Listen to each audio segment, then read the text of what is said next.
Koromogi wadoke lipot mabende nwakelo ni kanyo mokwongo kotenore kod ng'anyo ma lakteche romo dhi nyime twak pod dhi nyime maling'ling nyiso ni geno nitiere ni samoro lakteche nyalo yie mar chungo ng'anyo mak mana ni nyaka piny owacho bende nyis chiwruok mar loyo dwachgi. Twak nochakore seche mag odhiambo nyakora Kajwang' kendo lakteche pedho pek magin go e sekta no kendo ywak ni piny owacho osenyiso nyawe temo chopo kare winjruok mane oseketi motelo ne bero sekta mar thieth mag winjruoge ma lakteche osebedo godo kokalo kuom riwruok margi kod piny owacho mamalo. Jatend jotije mano Felix Kosgei chakruok matwak yangore kanyo ni ne okwayo ni winjruok obedi kendo owacho ni omedo puoyo lakteche kuom tich magisetie pacho ka mar reso jotuo.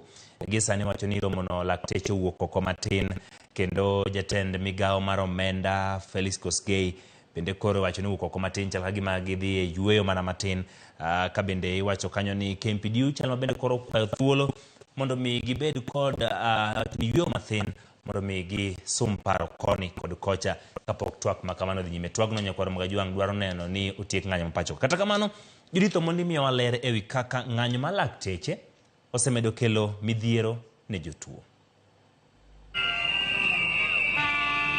En ng'anyo ma hawo ndalo apar ma osekelo midhiero ne jotuo madwaro thieth e ute thieth mag piny owacho. E osiptal maduong' ma Jaramogi Oginga Odinga, okinyi mang'ich watimo limbe mar neno kaka chenro mag thieth dhi nyime. Kae ma warome kod Rosa Uma manyiso chandruok ma okale kar thieth ni e odiochieng' ma owinjo timne bero. Onego beni timo na surgery yengo mar keloids, angi keloids, these are keloids. Koro angi keloids at different parts of my body, it's not only this. Koro after surgery nono nego beni adhi Eldoret, kase dhi Eldoret ni timo na procedure moro milongo ni radiology. So anadhi kacha jotiarech abet kanyo, koro narito mondo abed admitted. Kech no nyisa ondik na e papers na kae ni onego bena bedo admitted 21st, 22nd procedure, 23rd we go to Eldoret or Nairobi.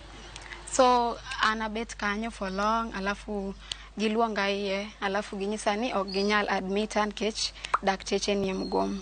Ka koro koni ng'anyo rocho chenro mage, oke yor thieth kende to kata mana e yor tich. Ng'anyo mar daktari no o affect ngima mara, an kaka o affect ngima mara mar tich gi ngima mara mar health, because nilikuwa nimepanga nasepango ni gigi adhi golo by the end of this week nikech nasekwayo nyaka rusa e tich be.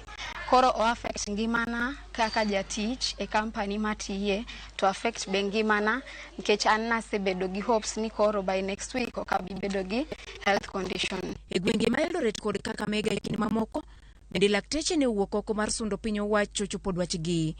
Sirikal to kokalo e migepe 4 kama oriwo mar thieth, mar leba, mar omenda kod jotij sirikal medo timo lalruok mane obagi kendo makelo kanyakla koda ka jotend riwruog lakteche lek maduong' en manyo yo mar thego ywaruok mantie. Judith Omondi, Ramogi TV.